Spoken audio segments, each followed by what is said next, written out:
운전할 때 이거 모르시면 보험료 할증됩니다.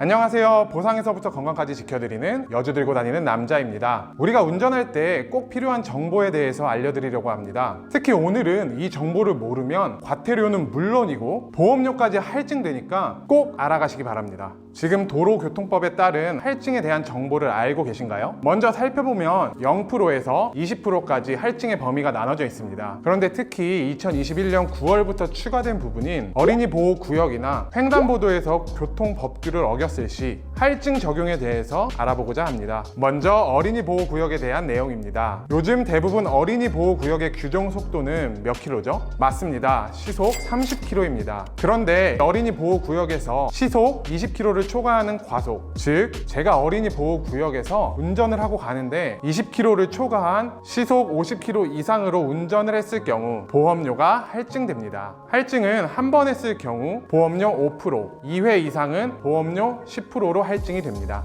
특히 길거리 다니다 보면 무인 카메라 있죠? 그 무인 카메라에 적발이 돼도 다 횟수에 포함이 됩니다. 다음으로 횡단보도 교통법규에 관한 내용입니다. 보행자가 횡단보도를 건너고 있을 때 운전자가 그냥 지나갔을 경우 보행자 보호 의무 위반에 해당하여 할증 대상이 됩니다. 이게 무슨 말이냐? 저를 포함한 운전자들이 운전을 할 때 횡단보도에 보행자가 있을 때 그냥 지나가셨죠? 이제는 절대 그렇게 해서는 안 됩니다. 보행자의 발이 횡단보도에 한 발이라도 있을 경우 멀리 떨어져 있어도 위반입니다. 할증은 2회 또는 3회까지 5%, 4회 이상은 10%로 할증이 부과됩니다. 그럼 더 나아가서 한 가지 예로 내가 횡단보도를 두 개 건널 때, 즉 내 앞에 횡단보도와 내 오른쪽 횡단보도를 건너서 우회전을 할 때 이 두 개를 건너야 할 때는 어떨까요? 이때도 당연히 두 횡단보도 다 적용을 받습니다. 이 부분에는 22년 1월부터 제대로 적용이 된다고 합니다. 그리고 마지막으로 8월 5일부터 주정차 위반에 대한 부분에 단속을 더 강화하고 있습니다. 보도, 횡단보도, 교차로, 버스 정류소 등 불법으로 주정차한 차량들을 신고받아 24시간 단속을 진행한다고 합니다. 그리고 안전지대에 주정차를 했을 경우 단속도 더 강화된다고 합니다. 안전지대는 위급한 상황을 제외하고는 주정차를 해서는 안 됩니다. 과태료는 승용차 기준 4만원, 2시간 이상 주정차했을 경우에는 5만원까지 부담하셔야 합니다. 우리나라는 해마다 교통사고의 사망자 수는 감소하고 있지만 보행자 사고의 사망자 수는 OECD 평균인 20%를 넘고 있습니다. 사고가 발생하지 않기 위해 법이 강화되고 규정이 추가된 만큼 저희 모두도 거기에 발맞춰서 약자들을 지킬 수 있는데 이바지해보는 건 어떨까요? 영상을 보시고 궁금한 점이나 문의사항 있으시면 여주 들고 다니는 남자 유튜브 댓글이나 카카오톡 오픈 채팅으로 문의 주시면 됩니다. 다음 영상에는 더 유익하고 필요한 정보로 찾아오겠습니다. 지금까지 보상에서부터 건강까지 지켜드리기 위해 어디든 달려가는 여주 들고 다니는 남자였습니다.